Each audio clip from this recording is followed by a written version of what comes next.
Hey, Sami here. I'm not your typical job counselor. I work remote and I travel the world as I kickstart careers. This is raw, real, and on the road.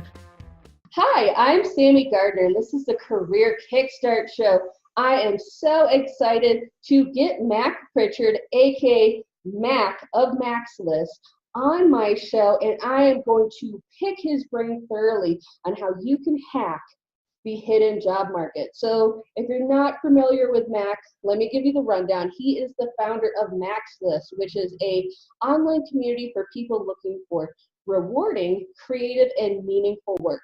He helps people during a time of transition looking for jobs with purpose, particularly millennials looking for their first job, or baby boomers looking to change careers. He's also a heck of a nice guy based in Oregon. Mac, how about you give us your elevator pitch? Well, I'm proud to publish Mac's List, which, as you mentioned, is an online community that helps people find work that matters. And we do that, Sami, through our job board, which serves people in the Pacific Northwest. But most jobs are never posted, and I know we're going to talk about that. And so a huge part of our work at Mac's List is teaching people how to get really, really good at job hunting as a skill, because too many of us learn how to do it by trial and error, and that wastes a lot of time and effort, and it causes frustration. And here's the good news. Job hunting is like any skill. With study and practice, you can master it, and best of all, you can get a job you can love. And that is so true. And you certainly know, because you have been podcasting for a while. You've done, so many episodes with different career professionals all over the world on your podcast, Find Your Dream Job. So you certainly know what it takes to help people land their dream job. For those who might not know, how about you explain what the term is, hidden job market? Because you're right, we're not taught how to find jobs, and that includes the terminology. Well, as I mentioned, Sami, I run a job board. We publish about 500 job listings a month, and employers pay us for those postings, and they do it because it gives them access to a community of talented, well-educated professionals. But there are estimates out there that as many as 80% of all jobs are never posted. They're never advertised anywhere, and they make up what's called the hidden job market. And I think if your listeners reflect on it, we've all had that experience of getting an email from a friend or a colleague who says, "Hey, we're hiring, send good candidates my way." And if we do think of someone and we encourage that person to contact that hiring manager, the odds are pretty good that they're going to get a phone call or maybe even an interview. They're not going to get the job, but that word of mouth is so powerful in the hiring process. And the reason it is because employers want to manage risk.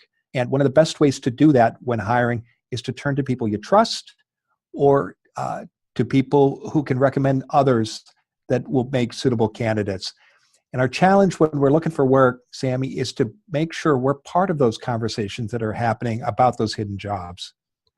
So it sounds like you're saying that that this managing risk, that's kind of why there is that hidden job market. Are there some other factors at play? The risk is a big part of it, because think about it for a moment. Again, I'll bet many of your listeners have had this experience. You hire someone, it's not a good fit. You let the person go after 3-6 months, maybe longer. And nobody likes to go through that experience, particularly the employee, but also the employer. And it's also expensive. It means you have to start all over again, and the work that was supposed to get done probably wasn't completed at the rate you'd hoped for, or maybe didn't get accomplished at all. So you got to start all over from scratch. So how do you reduce those costs and manage that risk? Again, you turn to people you trust, and that's really what drives the hidden job market. Like any system, if you understand how it works, you can learn how to navigate it well. And I know we're going to talk about particular strategies and tactics listeners can use, not only to find those hidden jobs, but how to get them.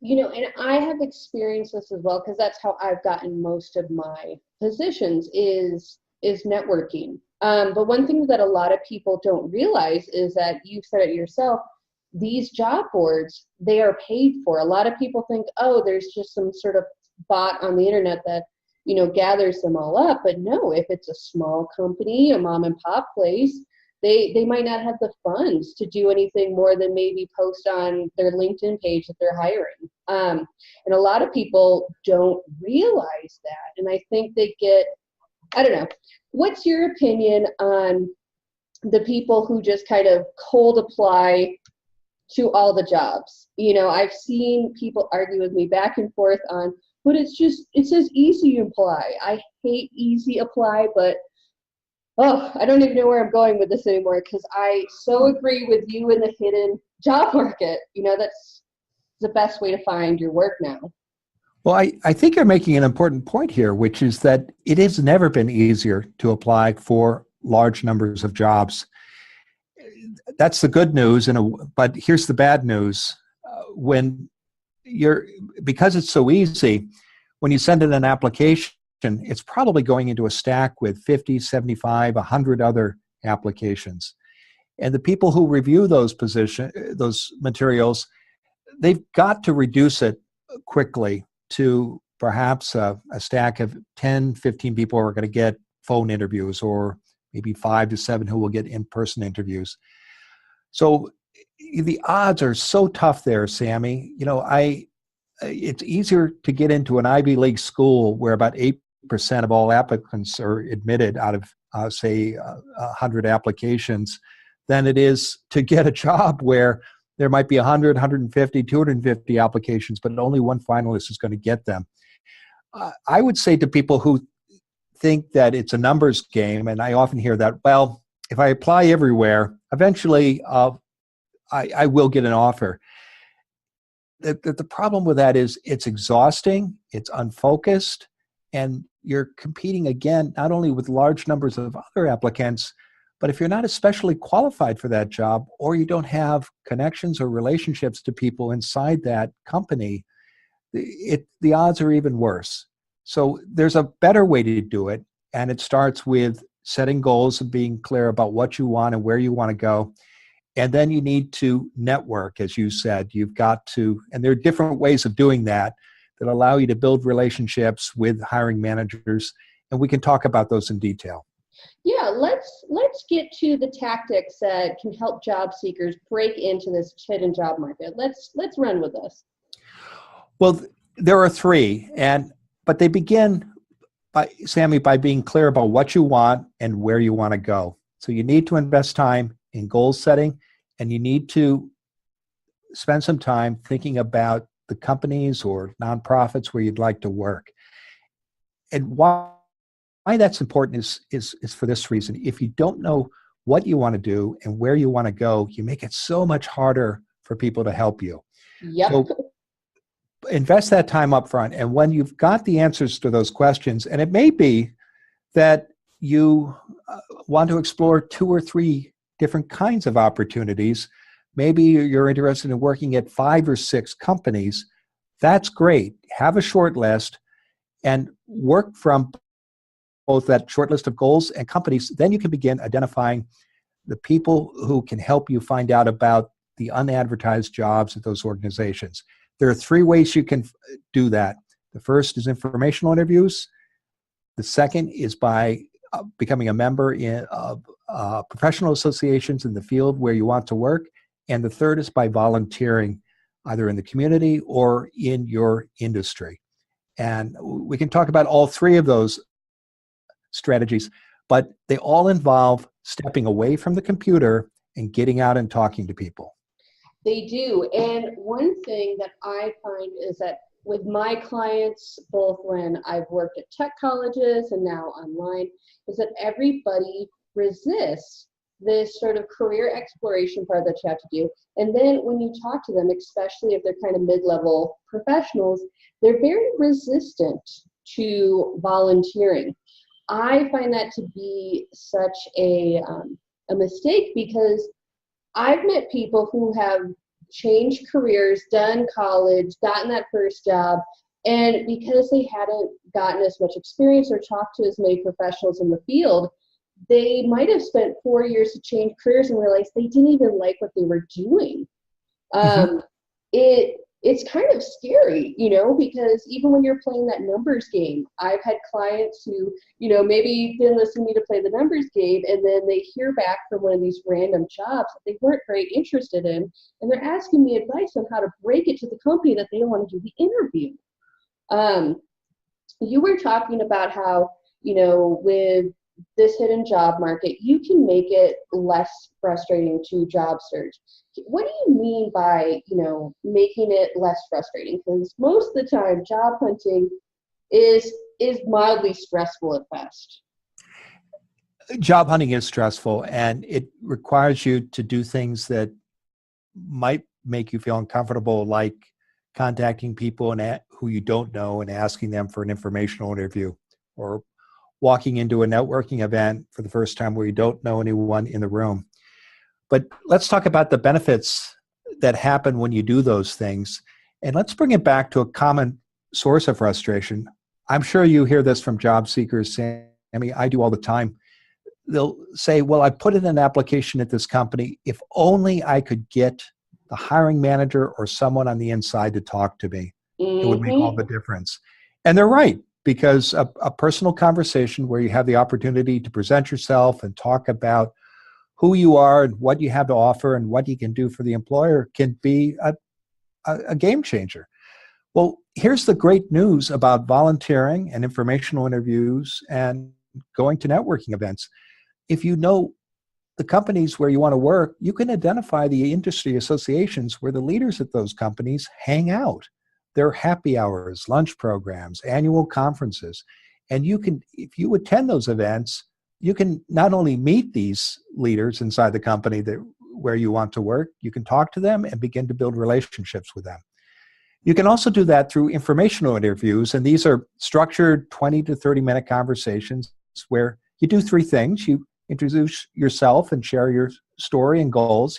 Second thing you do is ask for advice about your job search, who might be hiring, what suggestions that person might have about how best to present yourself. And the third thing you do in an informational interview is ask for recommendations about other people who could be helpful to you in your search. And when you do that, you're building relationships that are going to be so helpful if you do it in a strategic way and get you inside the companies where you want to work. And you're also going to learn whether you want to work there or not. But if you have those conversations, you'll not only have those connections, your name will come up when jobs are available. Yes, out of sight means out of mind. And when you become more than just a resume in an applicant tracking system, that's when your career starts building up. I was actually talking to a client today, and she's been doing a lot of networking, and maybe you can have some suggestions. And she feels like she's been meeting a lot of people, but it's been a little surface level interactions, and she's wondering how she can, what's the best way to go onto LinkedIn and just kind of reach out to somebody. And she's from England, so she's like, in England we don't do this. I'm in New York City, so I have to network. So how do I begin? How would you say somebody can take a connection that maybe they met somebody at a mixer or a conference or something, had a short conversation? How do they rekindle that to get to a coffee chat or to informational interview? How do they work that? Well, a couple of things. One, think about the purpose of the conversation. What is it that you hope to get out of that meeting? And write it down.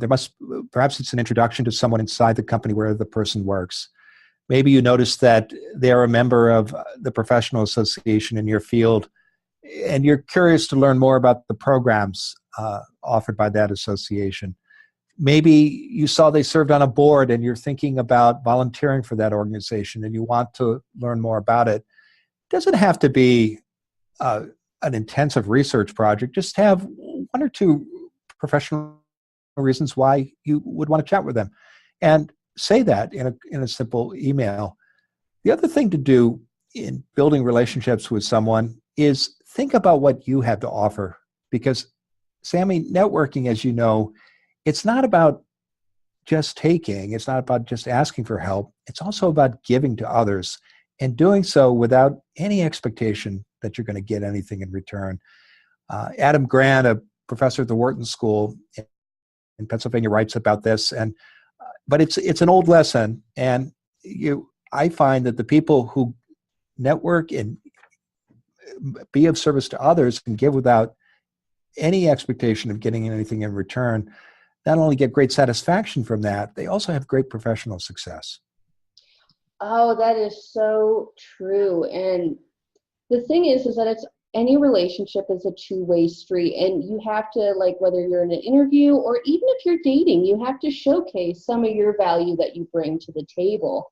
And while you were talking, it made me think of, how, and you might have come across this, especially if you're working with people that maybe they're career changing or something. They want to know why they should volunteer for free. They're like, I don't want to work for free.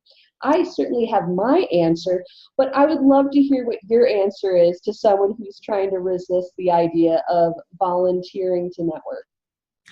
Well, I speak from personal experience here. I happen to be 59. I've had a long career in communications, especially in government and politics, before I started Mac's List. And I have gone through 2 periods of unemployment, Sami. And I remember in the first one, I volunteered. Because of my passion for politics and my career, I signed up for a congressional race. And it got me out of the house a couple days a week. I also did temp work to pay my bills. But that experience on the campaign, it did a couple of things for me. One, it gave me energy because I was doing work I enjoyed. Second, I made some great friends and many professional contacts. I'm still in touch with those people many, many years later. And third, it gave me a way of explaining the gap between my professional jobs. I put down the position on the congressional race on my resume, and nobody asked if I was paid or not. So it was such a beneficial thing. A few years later, I'd gone to graduate school at Harvard. I'd gotten a master's in public administration, and I let my arrogance get the better of me, Sami. I was out of work again. It was the second time. And I thought, well, I'm not going to volunteer. I should get paid. And it was like the worst thing I could do because I was at home stewing in my own juices. And I wasn't doing work I enjoyed. And there are only so many hours a day you could job hunt. And I wasn't around people who I could connect with professionally or even, and obviously not become friends with. So I would say you probably can't volunteer 40 hours a week. You may have to take temporary work to help pay your bills, but you will get so much satisfaction from volunteering during periods of unemployment, or even when you're working. You'll not only get to do things you enjoy, but you'll again make those professional contacts and probably some good friendships that you'll not only enjoy but will enrich your life. Oh, that's a good answer. And I like how you touched upon the mental aspect of just having something to do. Like I tell my clients and people that I'm working with, I know that the word vibes sounds really vague and blah, blah, blah, really hipster, but really, it doesn't matter if you're going in front of a board full of, 70-year-old people, or you're talking to 5-year-olds. People can read your vibe, your mental energy, your body language, and being able to be social, getting out, feeling like you're making progress. That does so much for how you interact with people that it's definitely one of the things that I always bring up. First, I'm like, you don't want to go to an interview with a chip on your shoulder. Here's all the ways you can avoid that. Yeah, and it's really important when we're between jobs to take care of ourselves physically and mentally, and to project a good attitude when we walk into a job interview. And this is important in the workplace too. You've got to emotional intelligence and managing your emotions is important in any position, but especially when you job search.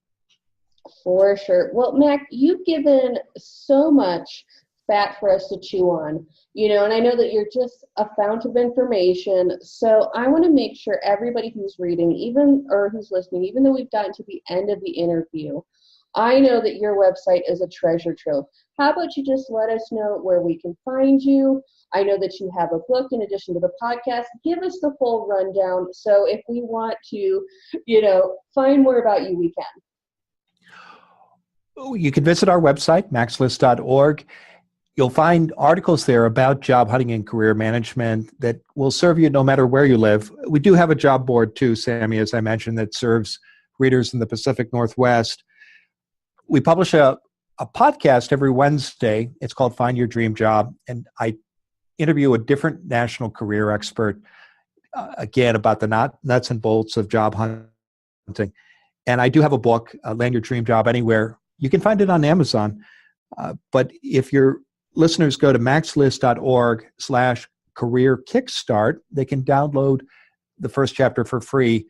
The book outlines how to find and get hidden jobs, but also how to set goals for your career and your next job search, and how to make the most of your job and get work that you can enjoy when you do get that dream job.